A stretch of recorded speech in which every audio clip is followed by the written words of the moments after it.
We are live. So, do you I'd like to welcome everybody to the Sister Kathy tattoo session today. So give us some background on yourself. What's your name? My name is Andy. Harley, like to bike. First name's Andrew, but everybody calls me Andy. Yeah. Born and raised, Frederick, Maryland. All 44 years of my life. Started playing the piano when I was 4 and a half. My mom's been playing since 1957.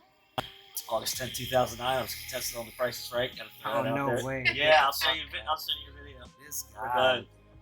And This guy, he fucking living like a Forrest Gump life. Dude. I've been Like on your life intersects with so much shit. No, I've been on. I have pictures and video to prove all this. I've been on CBS, CBS, HBO, HGTV. Then I've been in that movie Heroin Script.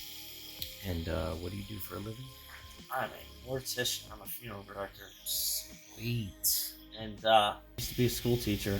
I went from helping people just starting out in their lives to helping people towards the end of their lives.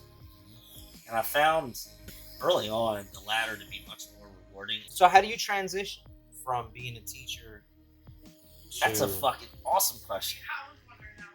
Okay, I was teaching, and I was a full-time sub. I got my master's degree, but I was a music teacher, and somebody's got to either fucking die or retire to get, like, in our town to get, like, a high school music job. I didn't want to teach elementary school.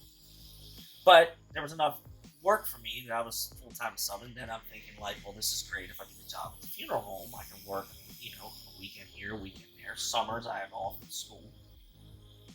And I said, well, okay, what would I be doing?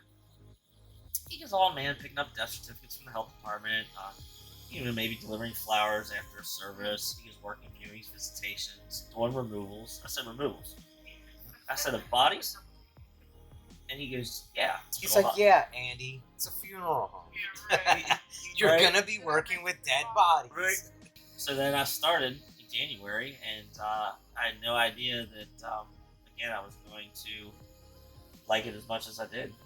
To ultimately give up teaching and pursue a career in that. So hit me with your worst you've seen, man. The fucking the shit that shook you, the shit that fucked your brain up a little bit. The worst removal I ever did in 5 years was literally this past Friday. Wow. No. Only because it wasn't the bloodiest or anything like that. It was just, she had been dead, and her skin was falling off her, and her body was liquefying. And when I rolled, we rolled her over, me, Tom, Wayne, and Dolan. There was fucking blood, shit, piss, bile, every fucking thing. Oh, there was her fucking scalp stuck to the floor. So when her scalp was literally, when we put her in the bag, her scalp was still stuck on the floor. That was the worst removal that I've done. When you see that much high voltage shit, stuff that you're like, oh, you do want to talk about it. Now, don't laugh, but I would call my mom. You're talking to the right one. I call my mom for everything. And I would be like, Mom, you're not going to believe what the fuck I saw today. When I had my first funeral for an infant, he was 1 day old. And his name was Dennis Burmeister. I'll never forget his name. And that was tough. That was. And anytime there's a kid in our funeral home, there's a weight that kind of not looms over the funeral home, but you can tell. Yeah. And something just with his aorta, something got messed up. And it was an open casket. He had a blue beanie on his head, and he had a little shirt that said, handsome little fella. And when we got to the cemetery, Kara opened up the back door, and I handed Dennis to his father, and then his father walked him down to the grave. Fuck, man, that was rough.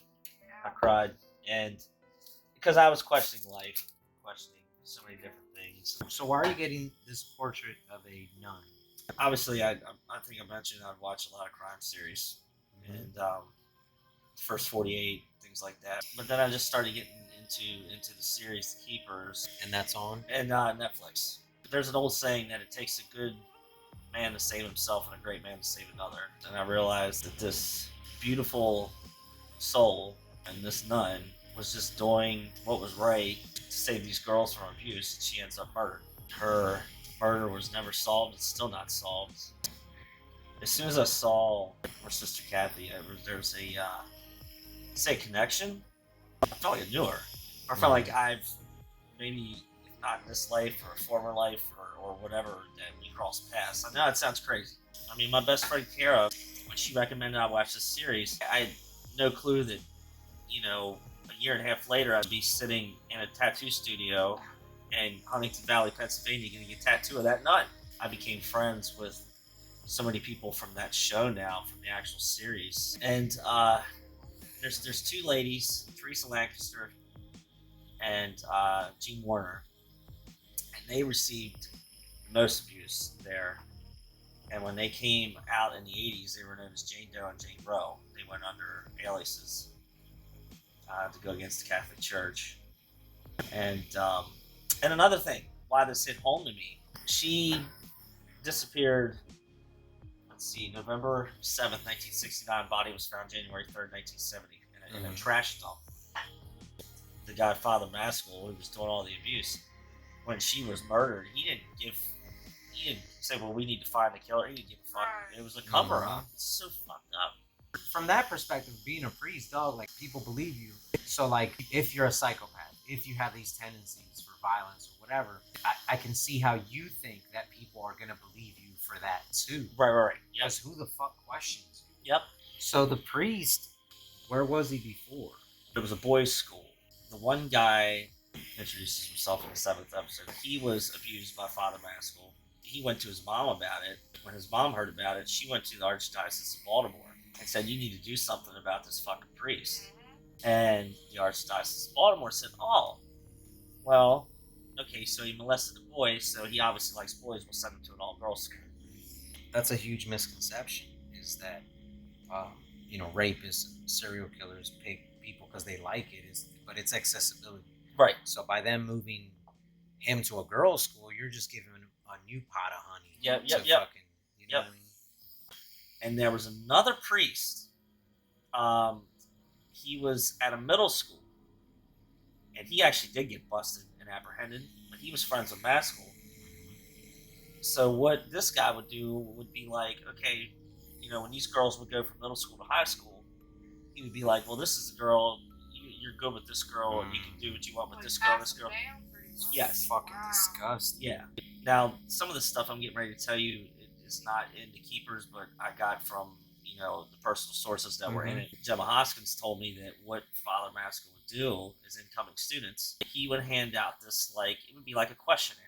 On a scale of 1 to 5, 5 being the most, how well can you keep a secret? That's grooming. That's the word. I'd never heard of that term before, grooming. And Jean Warner, who I'm friends with on Facebook, she was Jane Doe. She's the one that went to Sister Kathy about the abuse. Sister Kathy said I'm going to take care of it. A few weeks after Sister Kathy's disappearance, Father Maskell went up to Jean and said, I know where Sister Kathy is. And they drive in the car, and he takes her out to this wooded area. There she was in the woods. She had maggots on her face. And Jean said she remembers leaning down and wiping the maggots off her face. And Father Maskell gets down in her ear, and he said, see what happens. This is what happens when people talk.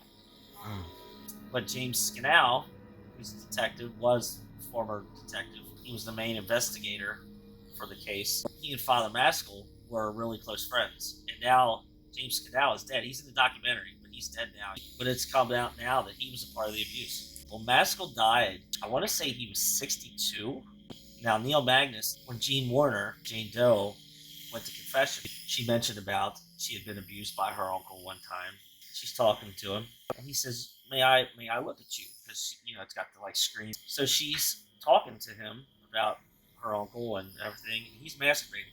Oh my.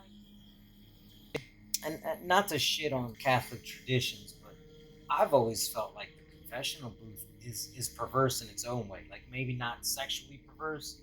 It's kind of perverse, man, just listening to people's secrets. Right. Absolutely. They don't know who you are, but you know who they are. Yep. So, I mean, some dude beating off to that shit, like, I think that's more common than we think. I mean, you're sitting in there telling sexual escapades and shit Yeah. to a dude that hasn't gotten laid in, like, you know what I'm saying? Yeah. I have 5 rules that I live by. Number 1 is laugh a lot. Number 2, tell the truth. Number 3, floss. Number 4, clean up your own mess. Number 5, be nice. If you apply those 5 rules anywhere in your life, I fucking guarantee your life will run like a well-oiled machine. Laugh a lot. Laugh a lot. Fucking joke. Don't take shit too serious. Tell the truth. I'm not talking about fibbing. Like, did you really get me that for my birthday? No. I'm talking about tell the fucking truth. Right. Don't lie. Don't get anybody. Did you cheat on me? Yes, I did. I fucked up. But don't lie. And then find it out later. Floss again. And clean up your own mess. How many times have you been to a fucking Chick-fil-A or somewhere and you want to sit down in a booth and somebody didn't clean up their own shit? Right? And then 5, just be fucking nice. Nice.